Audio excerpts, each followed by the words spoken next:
The new thing that they trying to argue now is that the 14th Amendment was not written specifically for black folks. You know, they used birthright citizenship, some of the worst people, some of the cartels, to get people into our country, just so you know.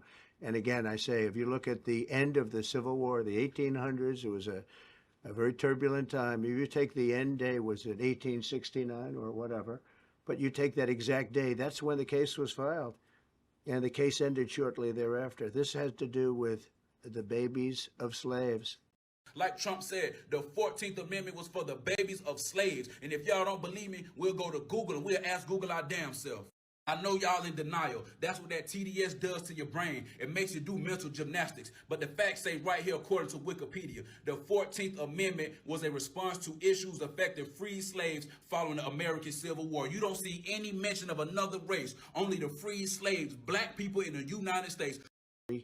We looked and we said, wait a minute, this is wrong. We've been looking at birthright citizenship wrong for years, but they've used it. The cartels have used birthright citizenship to get very bad people in. And what Pam's doing and what Todd and everybody else, what they're doing at DOJ and all over, FBI, ICE, Border Patrol, these are incredible people.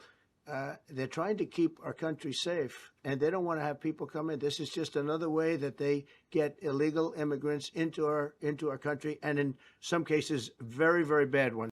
I got another source.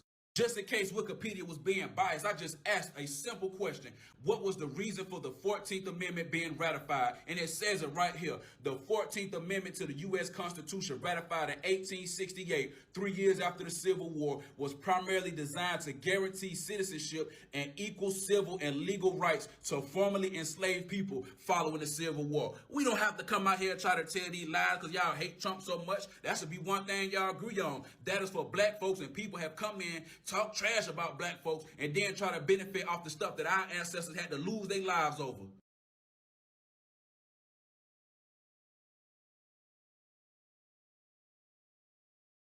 Yes, we're going to take your AR-15, your AK-47. I'm not interested in taking anything from anyone. What I want to make sure that we do is defend the Second Amendment. Yeah, fracking. No, I don't support fracking at all, and I never have. I support fracking. I support the energy security that we should have in the United States. No more drilling, including offshore.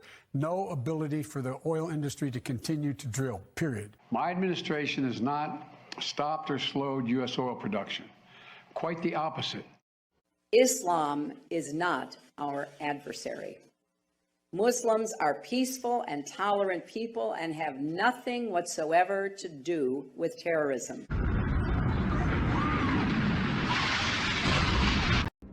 Finally, on August 30th, 2021, the last U.S. military plane left Afghanistan, ending America's 20-year war.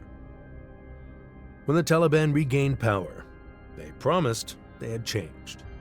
They claimed they would respect women's rights, allow education, and create an inclusive government.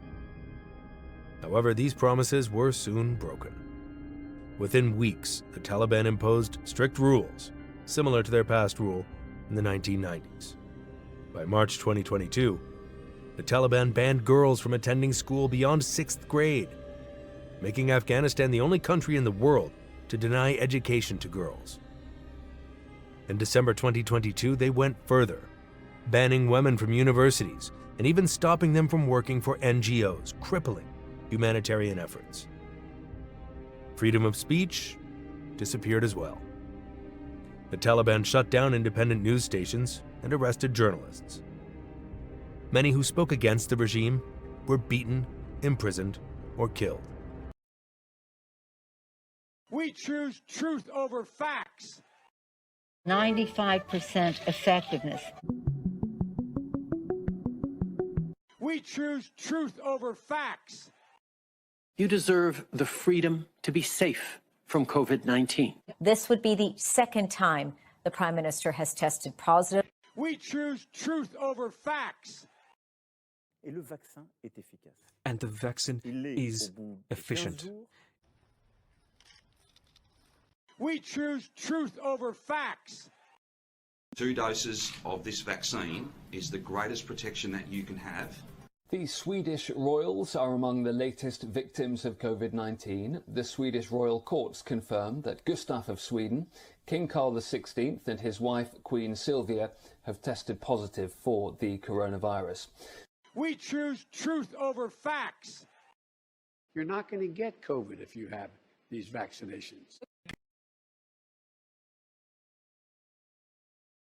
I certainly wish that my Democrat colleagues felt the same as their former Democrat leaders felt and worked to try to reduce our deficit and reduce the size of our government. Unfortunately, these former Democrat leaders failed at what they were saying they were trying to do. But today's DOGE and DOGE subcommittee is actually delivering on those exact promises, and we are delivering the results. It's too bad that my Democrat colleagues constantly mock DOGE, attack DOGE, criticize DOGE, and criticize the hardworking people in DOGE. They also attack this committee and attack what we're all about. But that's today's Democrat Party. They're for big government, big spending, and doing nothing for the American people. They're America last. Everyone knows that getting rid of the deficit will require some tough decisions. And that includes cutting back on billions of dollars in programs that a lot of people care about. But what should be easy is getting rid of the pointless waste and stupid spending that doesn't benefit anybody. You're paying for thousands of buildings all across the country no one uses.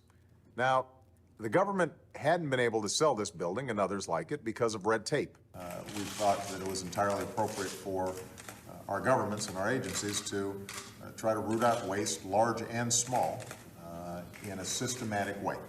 And in September, Joe convened the cabinet and has really pushed them hard in finding savings across all our agencies. We need to step up our game. We need to go after every dime.